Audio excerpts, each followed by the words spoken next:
మీలో నిజంగా ఆసక్తి కనుకుంటే ఒక తాగుబోతు చూస్తే నీకు అది స్వార్థ చెప్పాలనిపిస్తుంది, ఒక వ్యభిచారం చూస్తే వాడి జీవితం మార్చాలనిపిస్తుంది. కానీ ఈ రోజు మళ్ళీ చాలా మందికి ఉన్న ఆసక్తి ఏంటో తెలుసా? వాళ్ళని చూసి ఎక్కిరించాలనే ఆలోచన వస్తుంది.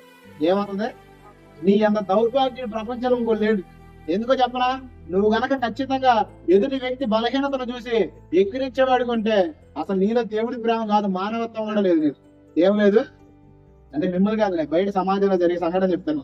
ఖచ్చితంగా చెప్తున్నా, క్రైస్తవుడు పడిపోయిన వాడిని లేపేవాడిగా ఉండాలి. క్రైస్తవుడు ఎలా ఉండాలి తెలుసా? క్రీస్తు ప్రేమను ప్రకటించేవాడిగా ఉండాలి. ఆ క్రీస్తు ప్రేమను ఎప్పుడు మనం ప్రకటించగలం తెలుసా?